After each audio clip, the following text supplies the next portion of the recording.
మిత్రులందరికీ జై శ్రీరామ్. ముందుగా మిత్రులందరికీ హనుమాన్ జయంతి శుభాకాంక్షలు.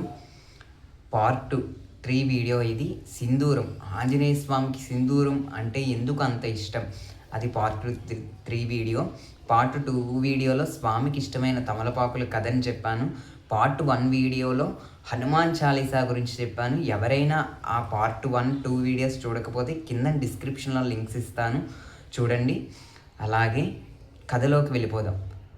సింధూరం స్వామివారికి ఎందుకు అంత ఇష్టం అంటే, పూర్వం సీతా అమ్మవారు అంటే రావణ సంహారం అయిపోయిన తర్వాత తిరిగి అయోధ్యకి రాముల వారు, సీతా అమ్మవారు, హనుమంతుల వారు అందరూ తిరిగి వస్తారు. అలాగా అయిన తర్వాత కొన్ని రోజులకి సీతామ్మవారు అలంకరణ చేసుకుంటూ ఈ పాపిడి స్థానంలో సింధూరం పెట్టుకుంటారు. సీతమ్మ సింధూరం పెట్టుకుంటూ ఉంటే హనుమంతుల వారు అడుగుతారు, అమ్మా ఎందుకమ్మా సింధూరం పెట్టుకుంటున్నారు మీరు అని అంటేనేని, ఏం లేదు హనుమ, ఎందుకంటే ఈ సింధూరం పంచమాంగళ్యాల్లో ఒకటి పాపిడి స్థానంలో సింధూరం.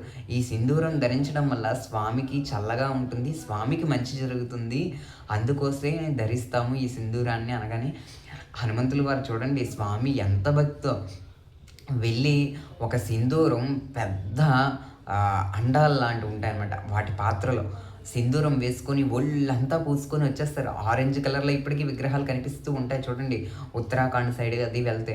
అలా సింధూరం పూసుకొని తిరిగి సీతారాముల దగ్గరికి వస్తారు భవనానికి.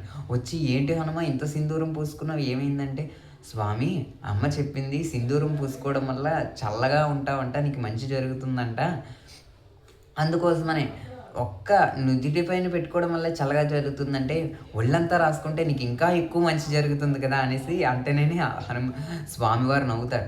అప్పటి నుంచి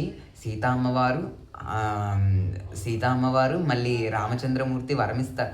ఎవరైతే నీకు సింధూరం పూసి భక్తి శ్రద్ధలతో ధర్మబద్ధంగా ఉండి నిన్ను అర్చిస్తారో వాళ్ళకి ఖచ్చితంగా శ్రీరామరక్ష సర్వజగద్రక్ష సీతారాముల యొక్క అనుగ్రహంతో పాటు నీ అనుగ్రహాన్ని వచ్చి వాళ్ళు అనుకున్న ప్రతి పని జరుగుతుంది. ఈ సింధూరం దుష్టగ్రహ పీడలని తొలగిస్తుంది, అదేవిధంగా భూత ప్రేత పిశాచ బాధలను కూడా విముక్తి చేస్తుంది.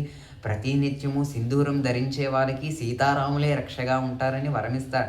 ఆ చంద్రార్థం సూర్యనారాయణున్నంత వరకును ఈ కథ ఉంటూ ఉంటుందని స్వయంగా శ్రీరామచంద్రుడే రామో విగ్రహాన్ ధర్మ, శ్రీరామచంద్రుడే ధర్మమూర్తియే చెప్పిన మాట ఇది. అలాంటి స్వామికి ఈ హనుమాన్ జయంతి నాడు కాకుండా ప్రతి నిత్యము లేదా వారంలో ఒక మంగళవారమైన సింధూరం పూజ చేయటం చాలా మంచిది. ఇలాంటి మరికొన్ని మంచి వీడియోలకి ఈ ఛానల్ సబ్స్క్రైబ్ చేసుకుంటారని కోరుకుంటూ, ఈ ఛానల్ లైక్ చేసి సపోర్ట్ చేస్తారని కోరుకుంటూ, మిత్రులందరికీ జై శ్రీరామ్.